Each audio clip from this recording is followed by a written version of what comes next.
havia também os grupos Espartacus, seguidores de Lenin, que estavam decididos a instalar um regime comunista.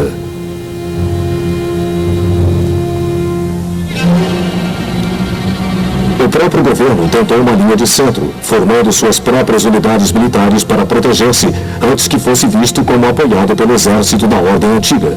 Prometeu também novas eleições. A questão atingiu o clímax no início de janeiro de 1919, depois dos conflitos com as tropas do governo pouco antes do Natal. Os grupos Espartacus declararam que o governo já não existia e convocaram uma greve geral. No entanto, alguns oficiais do exército alemão que voltaram da frente com suas tropas se preocuparam com a crescente anarquia e formaram unidades de voluntários conhecidas como Freikorps. E foi a estes que o governo foi forçado a pedir ajuda. Foram rapidamente para Berlim e esmagaram os grupos Espartacus com grande severidade. Milhares foram presos e houve muitas mortes. Dentre as vítimas, havia dois líderes de grupos Espartacus, Rosa Luxemburgo e Karl Liebknecht. O governo organizou as eleições prometidas e as venceu, mas continuava o descontentamento da esquerda, culminando em uma greve geral. Mais uma vez o Freikorps foi para Berlim e, num espaço de 10 dias, esmagou a esquerda, forçando os comunistas alemães à clandestinidade. No entanto, o governo, preocupado com sua própria segurança, havia se mudado para Weimar, 240 quilômetros ao sul de Berlim. Em Munique, o movimento havia progredido ainda mais. A extrema esquerda havia tomado de fato o governo do estado da Baviera e começou um expurgo brutal de seus opositores políticos.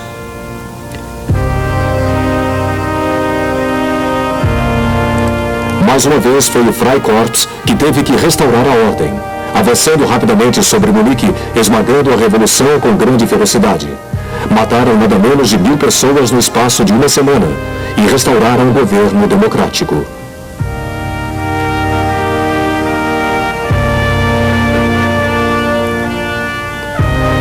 Movimentos políticos semelhantes em outras partes da Europa Central vinham redesenhando seu mapa. O imperador austro-húngaro Karl, sucessor de Franz Josef desde 1916, abdicou. A Hungria imediatamente separou-se. Em fevereiro de 1919, o recém-instalado governo democrático foi derrubado por Bela Kun, que fora doutrinado para o comunismo quando era prisioneiro de guerra dos russos. Houve depois um contragolpe da direita liderado pelo almirante Miklos Horthy, visto aqui ao centro.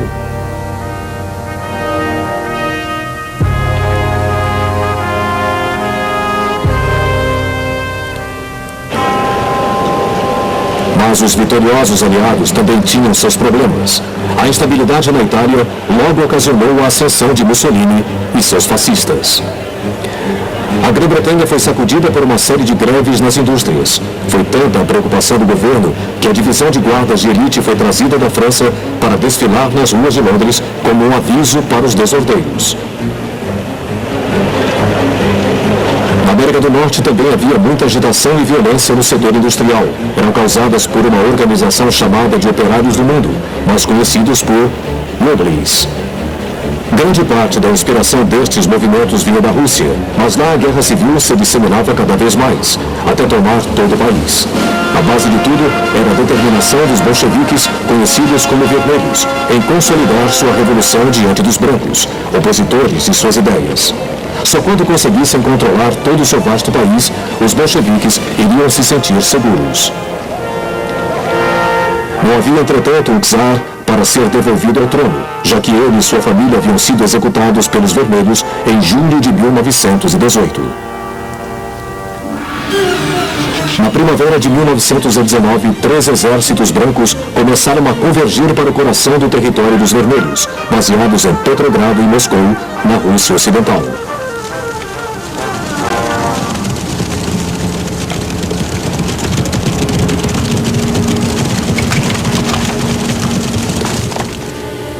Um deles avançou para o oeste, vindo da Sibéria.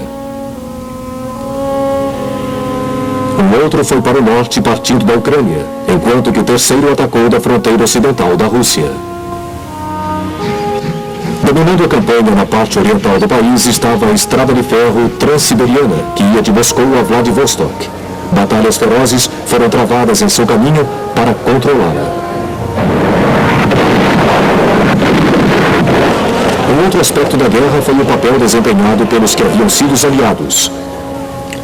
No início, eles enviaram pequenos contingentes à Rússia na vã esperança de que ela continuasse a lutar contra os alemães. Depois que a Rússia saiu da guerra, os aliados ocidentais, temendo a disseminação do comunismo, e o Japão, desejando estender sua esfera de influência, começaram a apoiar os ocidentais ativamente.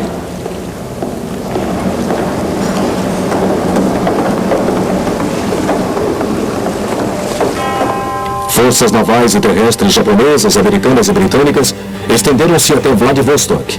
Havia elementos britânicos e franceses na Ucrânia e no Cáucaso. E forças britânicas, francesas, canadenses, americanas, italianas e até sérvias no extremo norte, em torno dos portos de Murmansk e Arkhangel. O principal papel dos contingentes aliados era armar, equipar e prestar consultoria às forças brancas. Estiveram, porém, muitas vezes em combate direto com os vermelhos.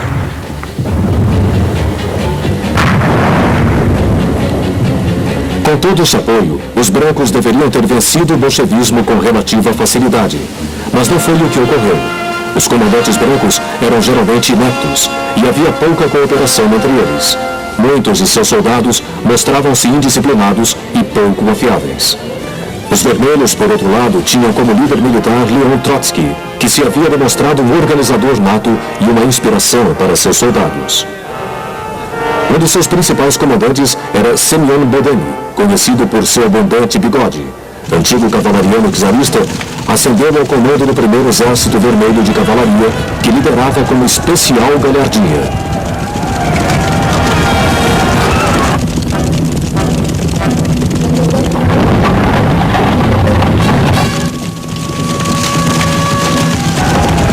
Por quase 2 anos, o combate varreu a Rússia em todas as direções, a cada ataque branco que os vermelhos rechaçavam. No início de 1920, os brancos estavam derrotados em toda parte. Os aliados já percebiam há muito tempo o rumo dos acontecimentos e se defrontavam cada vez mais com questionamentos internos sobre seu papel na Rússia. Como consequência, retiraram o apoio aos brancos e voltaram para casa. As principais vítimas da Guerra Civil Russa foram cidadãos comuns. Sofreram barbaridades tanto nas mãos dos vermelhos quanto dos brancos. A guerra também estraçalhou totalmente a indústria e a agricultura. O resultado foi a disseminação da fome e das doenças. Não se sabe quantos morreram, mas os números chegam certamente a vários milhões.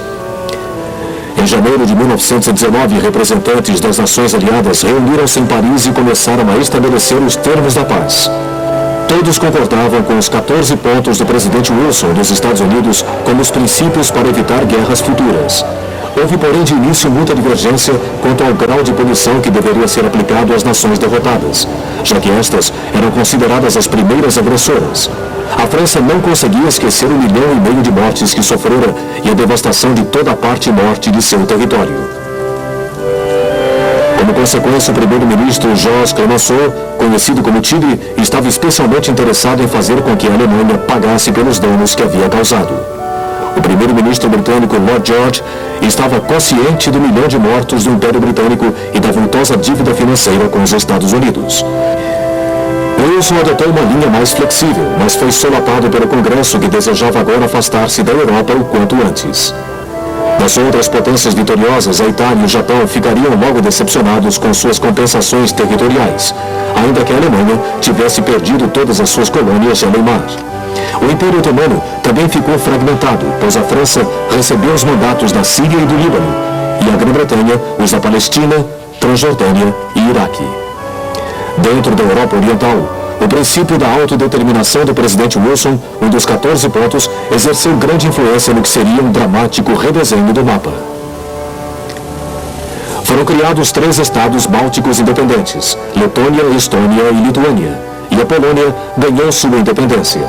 Recebeu também toda a Galícia polonesa e o que viria a ter grande significado no futuro, um corredor para o Báltico na área de Danzig, isolando assim o território da Prússia Oriental. O que restava do antigo Império Austro-Húngaro estava inteiramente fragmentado. A Áustria tornara-se uma pequena república e a independência da Hungria havia sido reconhecida. Foi criado um novo estado da Tchecoslováquia, contendo uma significativa minoria étnica alemã. Mudanças substanciais ocorreram também nos Balcãs.